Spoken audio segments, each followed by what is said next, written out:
Hello, my name is Paul Ayris. I'm Pro Vice Provost here in UCL, University College London, and I'm very pleased to be here to talk about various aspects of open science and the way that my university, UCL, is embracing these concepts and delivering change based on the principles that open science preaches.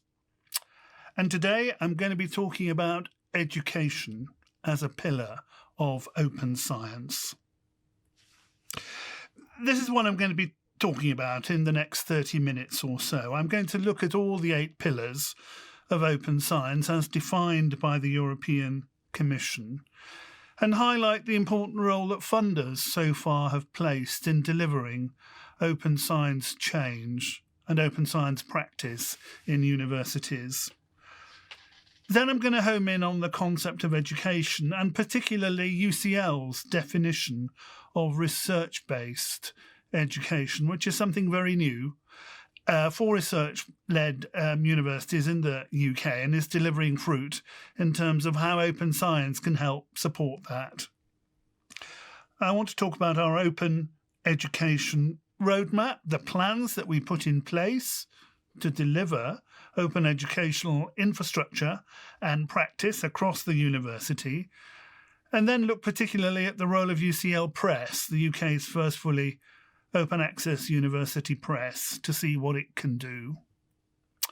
Finally, I look at a number of infrastructures that we put in place, many of which are in pilot mode, to test some of the concepts we've identified in the roadmap, to show how we can deliver open education in practice as well as in principle. And then at the end of the talk, deliver some conclusions about where I think we are and what we need to do going forward. So let's start with the first of these topics, which is looking at the 8 pillars of open science as defined by the European Commission. These are the 8 pillars, and as you can see as you look down the list, education isn't actually mentioned as one of the themes which the Commission in Brussels has pinpointed as a target for open science practice. In UCL, we think that's wrong, that's a mistake, and so in the skills pillar here, the number 4 on the list that you see on the screen, we add education and skills together as a common approach to delivering new ways of teaching and learning across the university. So in this aspect, we're diverging a little from the Commission's definition because we want to broaden it, because it doesn't embrace all the work that a university does with its students and with its researchers. If you wanted a general roadmap, a kind of overview of those 8 pillars, or 8.5 pillars as we've redefined them with adding education to the skills pillar, where should you look? What is a good roadmap that tells you what you need to be doing in all those 8 areas if you want to deliver open science practice?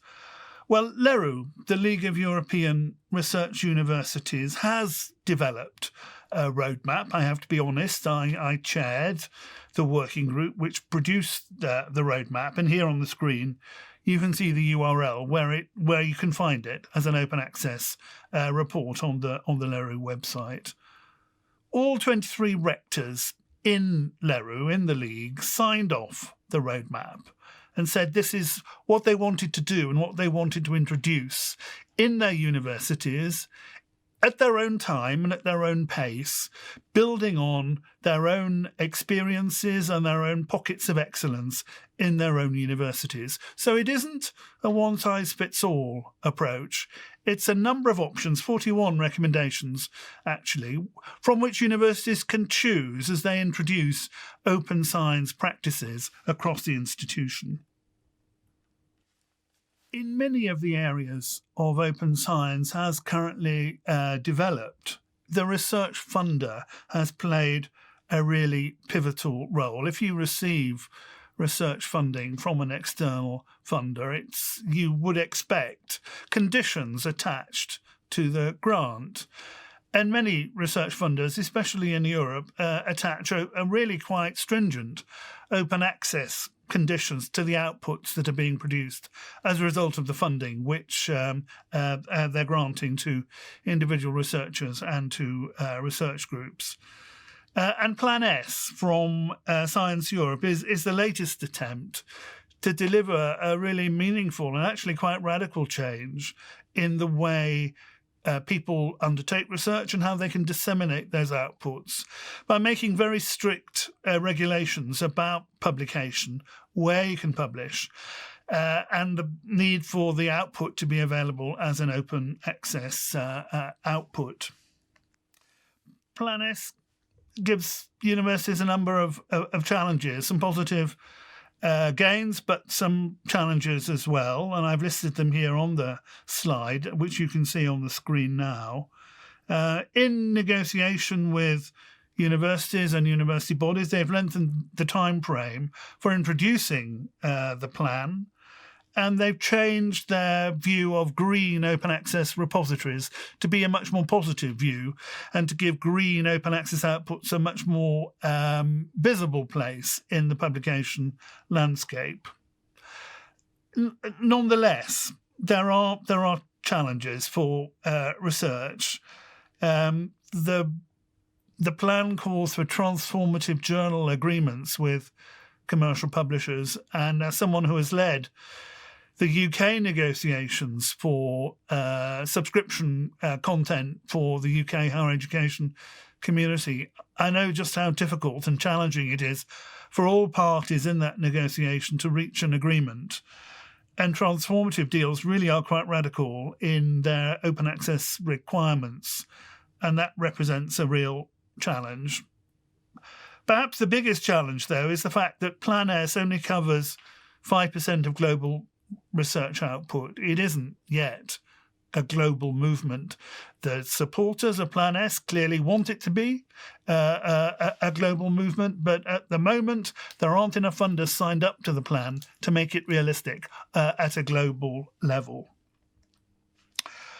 But fundamental for us today is the realization that while research funders have been really instrumental in changing the publishing landscape for research outputs, that doesn't help us with education, because Plan S doesn't cover primarily educational outputs. It covers research outputs. So research funders have a role to play here. But for education, research funders are not going to be the driving force, and it really is up to the individual university or coalition of universities, if you're working in a grouping, to deliver that change yourself. And that makes open education very different from open research in the way that universities have to approach it.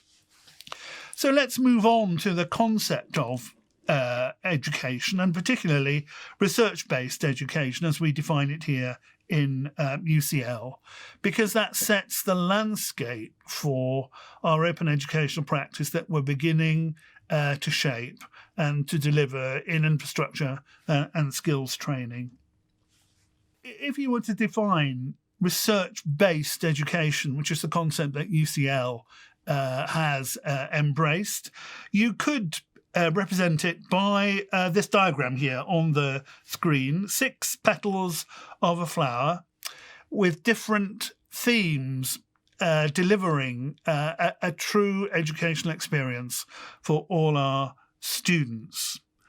And if you were to look at these 6 petals here on the flower, which of these would lend themselves to open science practice?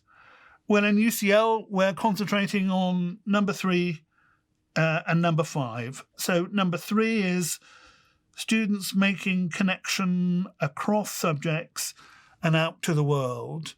And if all your outputs are open access, it makes those connections so much easier to deliver, because there are no barriers between you and material that you want to use. And number 5, students learn to produce outputs and assignments directed at an audience. Well, that audience could be a defined audience in the university. It could be a wider subject-based audience. or it could be the whole world. If you want to share your educational outputs and training materials with as wide a population as possible, open access is clearly the way to do it. So for UCL, thinking and believing that research underpins all our educational activity and the educational experience in UCL is one grounded in our research practice and in our research findings. There are clear hooks on which to base open science practice in the educational landscape going forward. To deliver open education, we commissioned a scoping study to identify what we needed to do to move from a position where there was no real open educational activity to one where open education would become, in time, the norm rather than the exception. So in 2016, we undertook this scoping study with an external consultant acting for us to deliver a set of findings and recommendations. And this is what he said, that across the university he found that open educational resources were already being produced, but in little silos, with no join-up across the whole university as to how these were shared, stored, curated, or disseminated. When talking to our academic staff, he found that their understanding of what open education meant was very poor, which is why we undertook the piece of work to deliver open education as part of our research-based educational practice, to root it in the key concepts that we think underpin education here in UCL, of which open science is clearly a part. The consultant identified a lack of infrastructures or isolated infrastructures that weren't talking to each other, technical infrastructures, communities of practice that were isolated and not part of an organic whole. And clearly that needed to change. There needed to be a strategic policy which brought all these silos of activity together, that identified all the good practice and produce one coherent offering for open education across the university. And the report noticed specifically that there was no central open educational resources repository where the outputs could be stored and made available through one front end for anyone in the world to access them and use them. The consultant did notice and look at the work of UCL Press as an open access publisher, and thought that the press could help in the transformation of the landscape into a coherent basis for open educational practice across the institution. From that investigation, we produced a roadmap showing between 2015 and 2020 how we were going to move from a position where open education was the exception to where in 2020 and beyond it was fully integrated into our educational activity and could, in theory, become the norm if it had academic acceptance from our academic colleagues. Here we are in 2019 at stage 3 of this roadmap. We have established, I'll come on and talk about the open educational resources repository that we've established. It still is in pilot mode, and we're working with academic departments, undertaking a lot of advocacy to academic colleagues to get them to store their educational outputs, the materials they use for teaching and learning, which they want to share and are happy to share with the wider community. The Open Education Resources Repository is an obvious place where their teaching materials can sit, and where the outputs of students' project work undertaken as part of their taught course degrees. The repository is an obvious place for that as well. So we're delivering the infrastructure and the advocacy around engagement with that repository to try to change the culture in UCL, to make open education the norm rather than the exception. So one of the things the consultant identified when he was looking at the baseline for our open educational work was UCL Press. So let me say a little bit about the press, of which we're very, very proud, of course, because it is the UK's first fully open access university press that's been developed. And when I talked to academic colleagues, because it was me who established and founded the press, we tried to identify what the benefits of having an open access university press would be. There are many examples of university presses in the UK. Many fine universities have well-established university presses, but UCL's is the first to be fully open access. And I wanted open access to be the theme of the press rather than reinvent a traditional press in a UCL context. I wanted to do something new and something challenging, because one of our mottos is disruptive change. We like disruptive change here in UCL, and I thought that having an OA press would be disruptive and would change the way that people publish and the way people consume and read and have access to published outputs. So here on the screen, you see some of the benefits that we identified when we were trying to write a business case for establishing the press. All these 9 benefits were benefits that academic colleagues identified as I talked to them about what the press could do and how it might fit in with their work.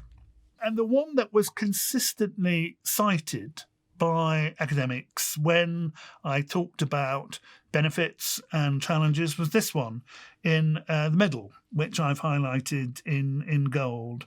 And that was global impact, the global impact that a UCL Press as a fully open access press would have in raising visibility for the university and sharing our knowledge and our wisdom contained in our educational outputs and educational materials with as wide a community as possible. Our strapline is UCL, London's global university. And open access publishing absolutely delivers on that agenda, because all the outputs that the press can create with our academic colleagues are aimed at a global audience, because there are no barriers to accessing them. They are fully open access once they're made available through press publishing. And here is the result.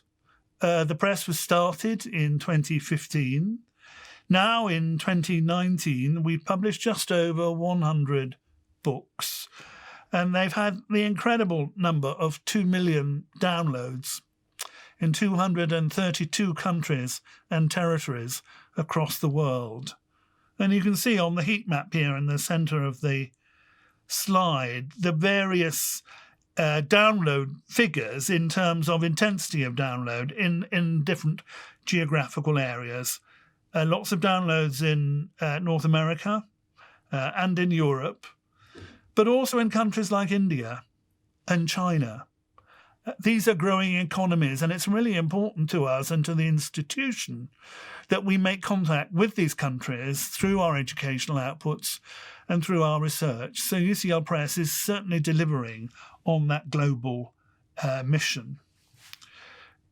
These are the most downloaded books that we've published. I took this snapshot on the 1st of September this year, and these are the top 5 items that we have produced. And you'll see there number 5 on the right-hand side of the screen, because while numbers 1 to 4 are research monographs, and indeed the first one, How the World Changed Social Media, is funded from a European Research Council grant, so it absolutely is a research output. But number 5 here on the right-hand side, the Handbook of Plastic and Reconstructive Surgery, is actually a teaching material, because it comes from the Master's Taught course at the Royal Free campus, one of our teaching hospitals, where we put our medical students on clinical placement. And the textbook is the result of the work done on the master's course in burns and plastic surgery. And the author, or the lead author, Deepak Kalaskar, wanted to publish it as an open access output because he wanted the learning from the master's course to be available all over the world in as free a form as possible, and open access was obviously the way to go. And this textbook, because in fact it is a textbook, has had just under 70,000 downloads since it was published in August 2016. And for those who want to buy print, we do sell print. It isn't the main form of output. The main form of output is a freely available open access textbook. But if you want to buy a print copy, you can do. And this book has had 200 print sales as well. There's 70,000 free downloads from all over the world. So textbooks really are a major source of activity for open educational resources, and we are going to try and develop our own textbook platform in the press to mirror the fantastic work the press has already done in delivering research outputs, as we saw on the previous slide. For the UK alone, it's estimated that the amount of money spent on purchasing print textbooks is something like £200 million every year. And what UCL wants to do is to try to divert some of that money, hopefully all of that money, away from commercial textbooks to open access textbook publishing, because the benefits of making material available in open access are demonstrably greater than the current commercial model. The current commercial model is huge. The US textbook industry, if you include schools as well as universities, is a staggering $14 billion worth, $14 billion per year.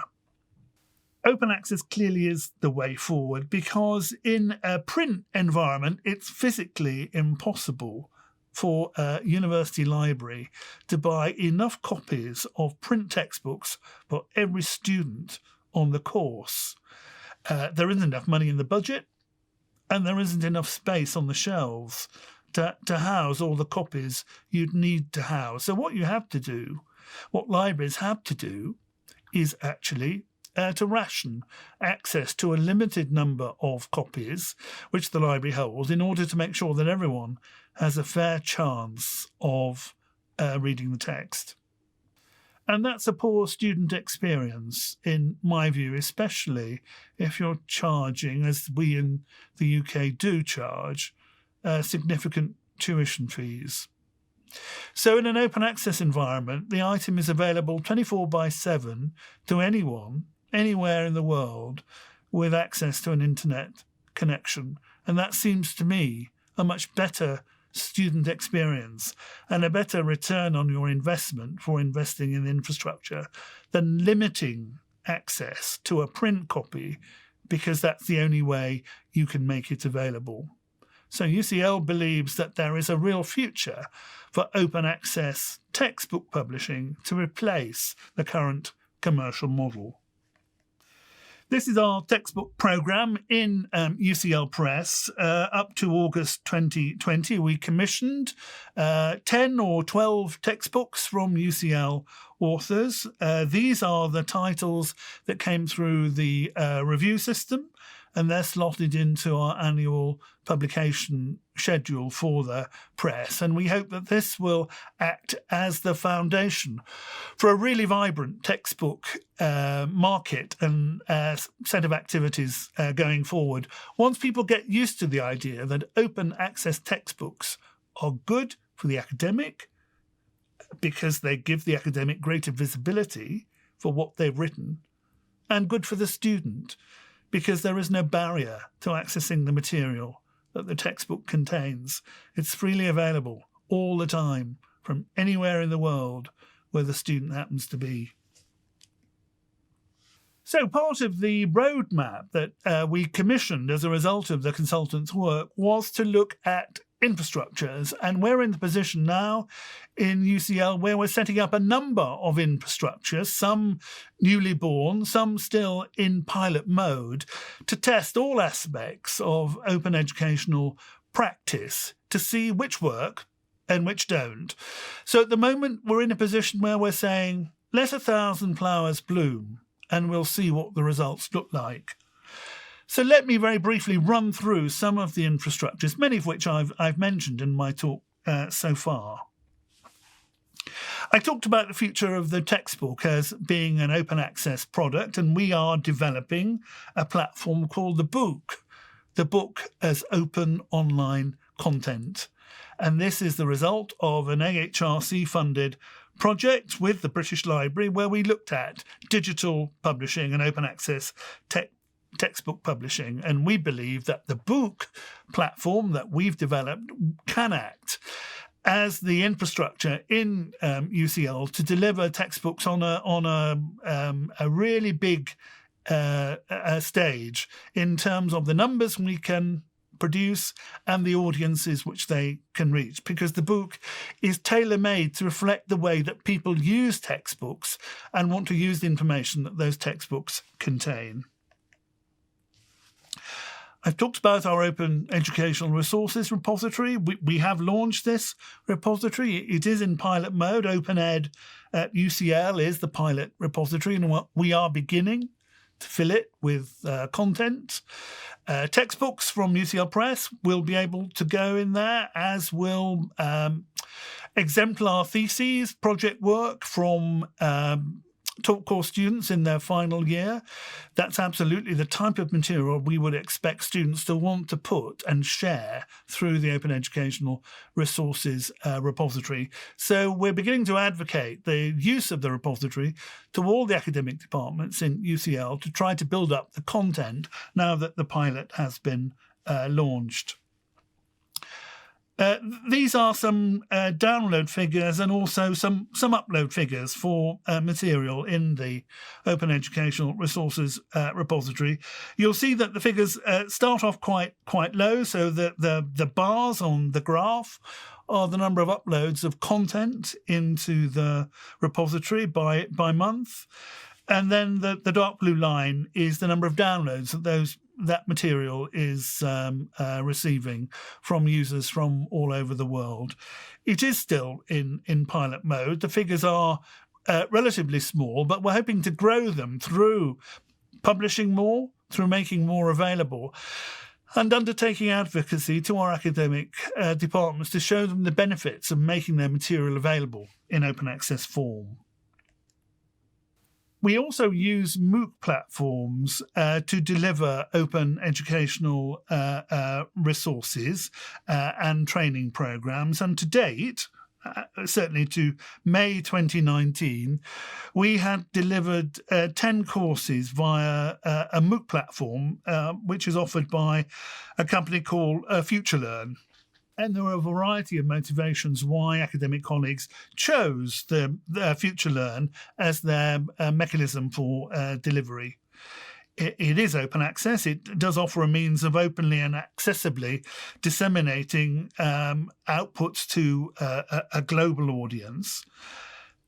And you see there from the number of learners who've signed up to the platforms, 160,000 learner sign-ups, that it is very successful in terms of attracting attention and engagement with this as a way of disseminating UCL's wisdom and knowledge in the educational landscape across a global audience.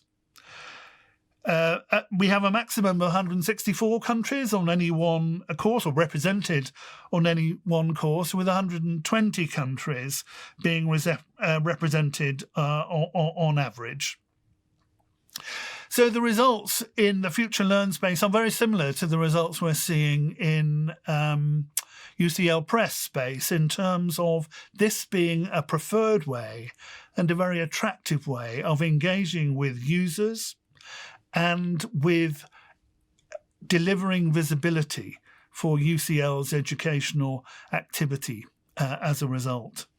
And if required, the materials that FutureLearn is using can also be housed within the Open Educational Resources repository as a long-term digitally curated archive of the material that's being produced. Because we believe in research-based education, we also want to use not only publications, maybe research monographs if you're a historian, which would act as your textbook, or chapters of those would act as a textbook approach to basic concepts in history, but also research data, the data on which the findings in a research monograph or indeed a textbook are based. So open education embraces not simply published outputs or educational outputs, but also research data as well. That's the true meaning of research-based education. And here you can see from the Horizon 2020 online manual a typical workflow for a researcher. So the researcher here is on the left-hand side of the screen undertaking research activity and producing a number of outputs. The top two, the gold open access and green open access, refer to publications. So these could be born OA publications, for example, through UCL Press, if it's a gold open access output, or a green open access output could be an article or a piece of text or a set of statistics in an open access repository in UCL Discovery, if it's the UCL repository. But boxes 3 and 4, the dark green and the red ones, are really about new forms of output, and that is research data, which is the new currency in the open science world. Because if you make everything open and you share everything, you can share not just the findings and conclusions, that is, the publication, the textbook or the research monograph. You can also share the data on which those findings are based, and try and validate whether you can replicate the findings by looking at the data on which the conclusions are based. If you want to do that, you need to have the infrastructure in which to store the research data, as well as the publication. And that's what we've done in UCL with our research data repository. It's our open access research data repository, which we launched in June this year, which will underpin research-based education, just as the publication or the textbook or the research monograph underpins research-based education as well. Using the research data, typically as a third-year undergraduate or a master's student, you can start to validate other people's findings by examining the data they've created and finding out, trying to discover for yourself, using research methods, whether the findings in the publication are actually borne out by the data that the researcher or the research group has produced. So in an open educational environment, research data is potentially just as important as the publication, the textbook, or indeed the research monograph. So finally, where has that led us in UCL in terms of embracing open educational approaches, open educational principles, and putting those into practice? We've undertaken a survey of everything that's happening in UCL, and we've drawn the roadmap, which is guiding us up to 2020 and how we implement open education principles and gear them to the concept of research-based education, which lies at the foundation of our educational activity here in UCL. And we built a number of infrastructures to help deliver open education practice. In the spirit of letting 1,000 flowers bloom, we're trying a number of approaches to see which works and maybe which doesn't as we go forward. So repositories like the Open Educational Resources Repository, the Research Data Repository, open access textbooks through UCL Press, and MOOC approaches through FutureLearn are all attempts to look at open dissemination, open production, and sharing of UCL's educational outputs in order to deliver a truly enhanced educational experience, not only for our students, but also to share those insights and that knowledge with anyone in the world who wants to use or sign up for our educational activities.